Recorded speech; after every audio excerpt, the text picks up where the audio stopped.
No role plays, no conference calls, no BS. Chris and Lorenzo share 4 decades of combined experience to help you become a more effective leader. This is Hacking Your Leadership.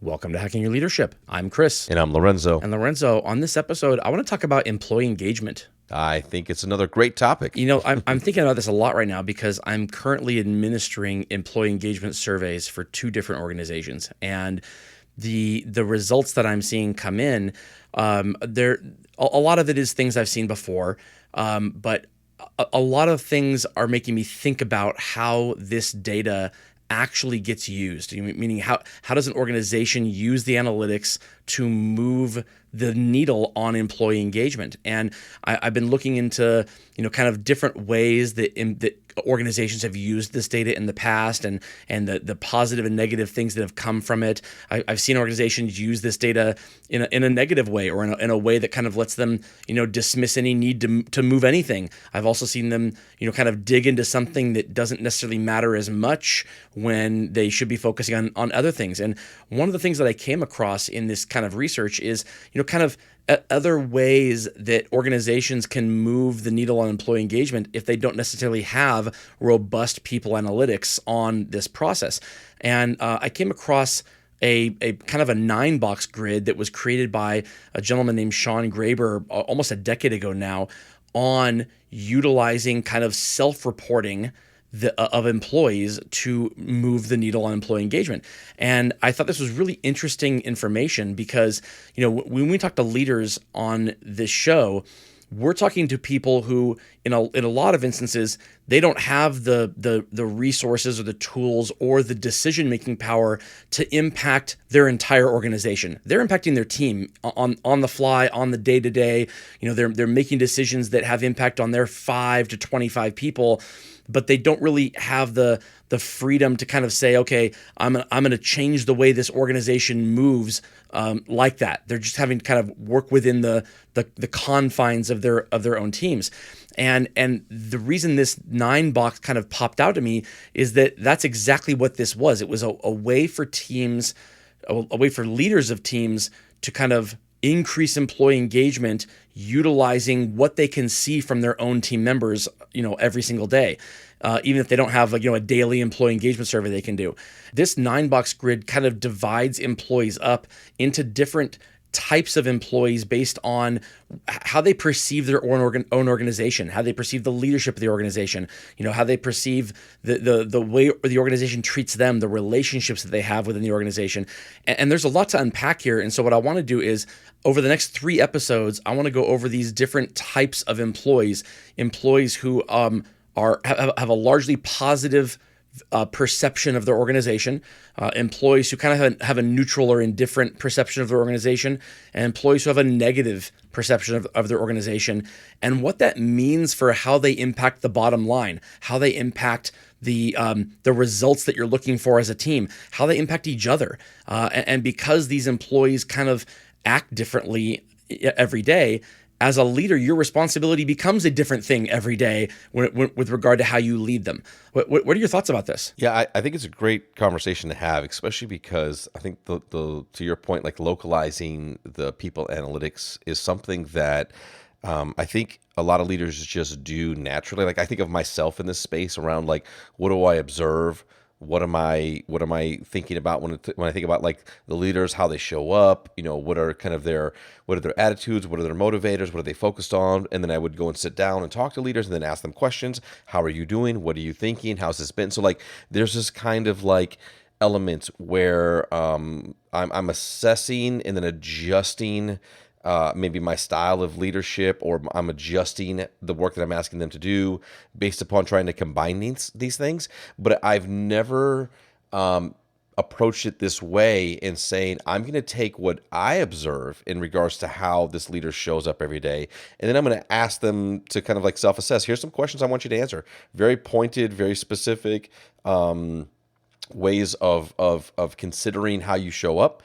and what you think about the job, the work, the responsibilities, what do you think about your peers, the team, my leadership, the company, like taking those two things together and then being able to say, okay, this is where I need to spend time as a leader, whether that's helping my team move, and the team or the individual move their perception of the work that we do, or actually move their behaviors from either negative, passive, and into more productive spaces. So like, I'm a fan of 9box in general. I think it's really helpful in understanding and in helping to build strategy on how do you help people move into these boxes based upon what we provide them. So I like this concept as well. And I think it's really, really needed right now. We talk so much about employee engagement. We talk about the evolution of leadership. We talk about how we need to show up differently as leaders, be more empathetic. This is exactly what one of those things are. Truly making this a collaborative effort of what you observe, what you see, and what you need for the job that your people have, along with what do they see, what do they feel, what do they need for getting the work done that they want to get done, and then working together to figure out how do we both adjust the work that we do, but as the leader of the people, what do I have to do differently to help them move through some of these boxes? The reason why I think it's important is because in order for an employee to be engaged, they have to work constructively for the organization, and they also have to believe in the organization. It's a both. But an employee who is lacking one of those things is different than an employee who's lacking the other one. An employee who seems to believe in the organization, but who just would rather be doing a lot of other things instead. An employee who just doesn't want to be there, but they don't want to be anywhere, but they believe in the organization as a whole. They like you as their boss. You like them. They're a nice person to be around. But they just you worry about what the business is going to do when they're around.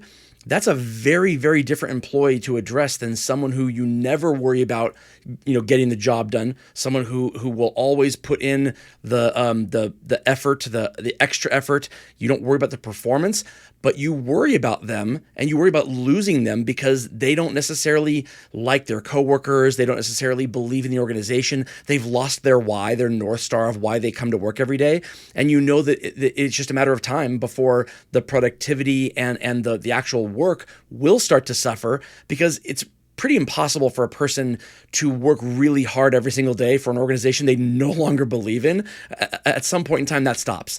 And so the fact that as a leader, you have to address these things very differently, the employee who is one versus the other. Where is the engagement lacking? Is the employee engagement lacking in terms of what they actually do?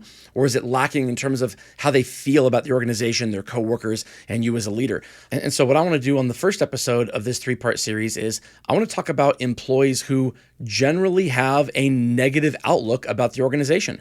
So these are people who, regardless of what they do, whether you see them as being able to get all their work done and they're productive employees or they're not productive employees, in general, these are people who they would report saying they don't necessarily think they're paid well enough. They don't necessarily think they have great opportunities for advancement. They don't have a positive impression about their company leadership or the people running the show at the corporate office or whatever that is. Maybe even with you as their leader or with other leaders that are your peers. They just kind of, you can tell they don't like things in general.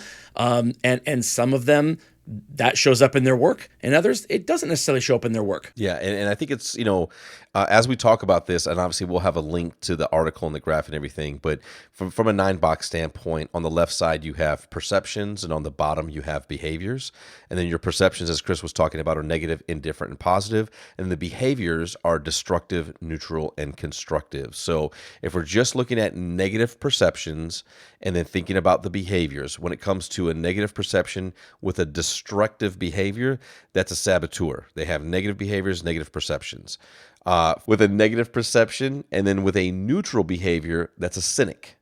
And then a negative perception of the job, but a constructive behavior is a martyr. So we're talking about saboteurs, cynics, and martyrs. And I guess my first thought about this is like, I don't necessarily disagree or think that this has maybe changed over the 10 years that this graph came out. I think it's good definitions. I think it's good language. I think it is it's good for us to talk through because, again, as you were saying earlier, the commonality of these three employee types are that they have a negative perception of things that are going on. The difference being, are they destructive and they're intentionally, they have a negative attitude and they're doing things to hurt your business and hurt your team? Are they neutral in behavior? So they have a kind of a negative attitude towards everything, and they're this cynic. They're just kind of like, like whatever, we're here, I guess. It's a job. I got to pay my bills. I got to do this. I got to do that. But there's no real, positive elements to this at all. And they're very much I'm going to do the absolute minimum I have to do this job because I don't want to be here anyway necessarily. And then the martyr, which is they're constructive. They actually get the work done and they have this negative perception. I think one of the biggest differences is that a martyr may have a negative perception and they're constructive. That typically means they're not sharing this negative perception with other people. Right. Maybe you're picking it up in meetings. Maybe you're picking it up in dialogue where they kind of give you the whole like, well, I don't know why we're doing this. This doesn't make a lot of sense to me. It's another decision that we're making here. But like, if it's got to get done, I'll get it done. I'll make sure the team gets it done. And then, you'll sense that element of the negativity. You'll kind of sense the whole, like, what are we doing here? Why would we do it that way? That makes no sense. We've seen this fall before. But they'll always kind of like bookend that with like, but if we got to do it, we'll go do it. I'll make sure it gets done. They'll go to their team. Their team might not even know in most cases that they don't feel, or that they have a negative feeling about this, situation or the direction or the strategy or whatever, because they're going to go make sure that the work gets done. So that's kind of how I would define and think about those three different employee types. Yeah, I agree with you. I think that the martyr in a lot of cases will maybe talk negatively about it while getting it done at a high level, which doesn't necessarily bleed to the coworkers of that person. So if they're talking about it negatively and there's not work backing it up that their coworkers can see, to me that falls more on the destructive side. Because if you believe negatively on your organization, the leadership, the opportunities, and you're talking about that with other people, and they don't have the opportunity to see that despite all those things, you are still putting forth a good effort, to me, that would be more destructive. When I see these three things, the first thing I think is if you have saboteurs on your team, someone who has, both a negative perception of the organization and destructive behaviors, that's a person who needs to be performance managed out. They need to go away. So you can start with addressing the actual behaviors, because it's really hard to hold people accountable from a performance management standpoint on their perceptions. It has to be based on the actual behavior that they're doing. And so you want to make sure that all of your ducks are in a row when it comes to the paperwork needed to make sure that a person who has destructive tendencies and behaviors, that they're gone as quickly as possible. And if they turn it around, great. But you can't hold your breath on that. You need to be able to move forward with the idea that they're causing more damage than is worth putting forward to try to turn them around, and hold them accountable. And if they decide on their own to turn it around, that's on them.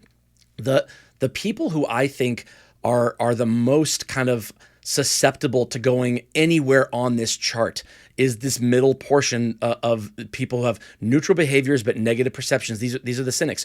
We've talked about this a lot in episodes over the past year.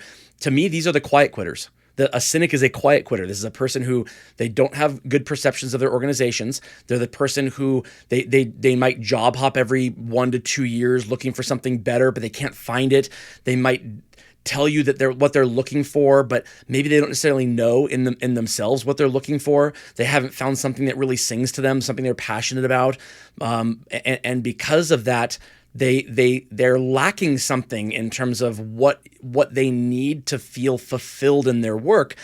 And you might be the person to help them do that, but if you're not, you need to make sure that they are not bringing down the rest of the team. And so this is the person that can go either way. The martyr is someone who is, it's possible that they at one point did have positive perceptions about your organization, and something happened along the way that that made them kind of lose faith a little bit. But they have a personal work ethic that means that they're not going to drop below a certain level. They will get the work done because they have almost like something inside them that says, I'm not going to let myself down by putting forth less than what I know I'm capable of doing, even though I don't necessarily believe wholeheartedly in this organization anymore. This is a person who can absolutely be turned around. This is a person who, if you as a leader put effort into what their perceptions are and helping them accomplish the goals they're looking to accomplish, you can turn this person around in a heartbeat and make it so that they are fully engaged in terms of their perceptions and not just their work. Yeah, no, I think it's a great call, and I think it's such a critical thing to really think about, because I look, I've been in meetings where it's just like I know somebody is a cynic or a martyr. I have personally been in spaces in my career where I felt like I was a martyr. Like I'm just like, I'm going to get my job done. I'm going to make sure my team is taken care of. I'm going to make sure that they feel good about the work that they do. But like I've got some definite opinions about what's going on here, and I don't feel great about some of the direction. I don't feel great about this. And again, to your point, that can be an organization or that can be a leader that you've worked for. Sure. Right? And yes. and I've been in that situation before where like I feel like, what am I doing here? And this is not great for me, but I have a responsibility to bring this team along. And so they're not going to feel or sense that type of thing. So I do think it's important that not only we think about our teams in this way, but we also consider, as we go through this negative, indifferent, and positive perceptions, we truly think about who we are, where we are, and what are those things that may cause us to be one or the other. Because these can also bounce around based upon certain aspects of the work or certain aspects of the job. Yeah, I think that might be the most important part about this, because I've administered engagement surveys where people are very quick to leave comments, like anonymous comments tied to the survey saying, hey, I just want to make sure people reading this know that these negative marks I'm giving have nothing to do with my leadership directly. I think they're fantastic. I think the company direction is poor. I think what the company is doing is poor. I think the overarching strategy as a whole is poor, but I love my leader. And so, or vice versa. I think the company strategy is amazing, but I cannot stand my boss, right? Mm-hmm. And so this doesn't mean, if a person has a negative perception, this isn't a negative perception as a whole over everything. It could be that, but it could also be that they have a negative perception of their direct leader, but they still believe in the organization. It could be that they have a negative perception about their own career advancement or how they're being paid, but they don't believe that the organization necessarily has as much control over that as they would like to. There are a lot of levers here that can move this, and it's really difficult to assign a negative perception to a person as a whole. These are very situational, and they're based on what the person is going through. So as a leader, it's your job to kind of figure out, is this person, do they have a negative perception in general, or is it a negative perception on this particular aspect of their job? Absolutely. And with that, it brings us to this episode's 1 minute hack. But first, a few words from our sponsors. All right, for this episode's 1 minute hack, here's what I want you to do. Understand that all of these people, the saboteur, the cynic, and the martyr, all these people who have kind of a negative perception on one or more elements of their job, these people all need your leadership. The saboteur needs the leadership of helping them gracefully and quickly exit the organization, or your team at least, because they are doing damage to the rest of the people on your team. They are keeping the cynics and the martyrs' perception of the organization or their job low in terms of not being held accountable for their actions. The cynics and the martyrs are where your effort as a leader has to be focused. And they have to be focused on figuring out what can you do to help them accomplish the things they need to accomplish in order to turn around their perception of whatever this thing is. Sometimes you don't have any control over the things that they have a negative perception over, and just being clear about that can help. Having clarity around what the potential is for their job can help tremendously. If you as a leader say, I understand that you might think negatively over maybe your compensation or the opportunity for advancement. Let me be the first one to tell you that these are the real opportunities here, and these are where you might have been told in the past these are the opportunities, and that is not the case. Let me be straight with you about why these are the things you have to work on in order to get there, and this is what the hard road is going to be like, so that they kind of go into it with this clear mindset of this is what is needed from me.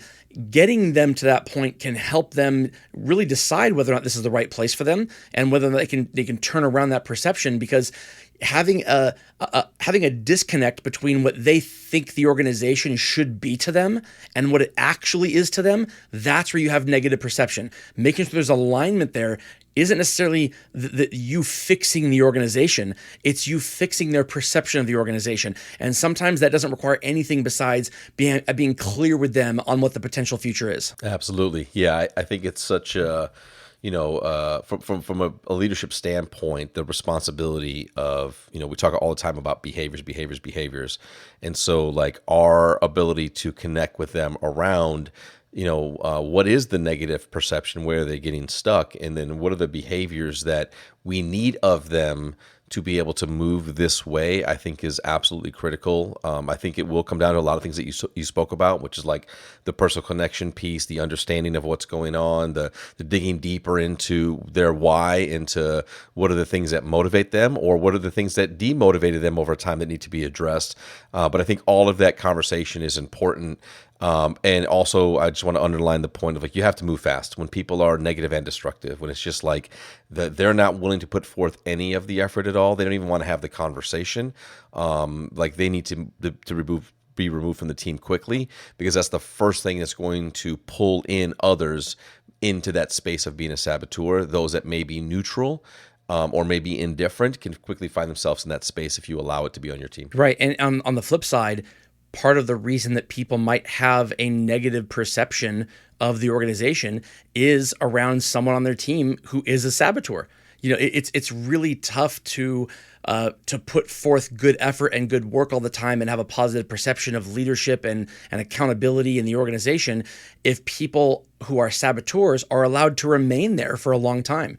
So as a leader, sometimes just getting rid of the low-hanging fruit can move mountains with regard to the perceptions experienced by the cynics and the martyrs. It might move them up a little bit just by having the saboteurs gone. Absolutely. And with that, it brings us to the end of this episode. This is Hacking Your Leadership. I'm Lorenzo. And I'm Chris. And we'll talk to you all next time.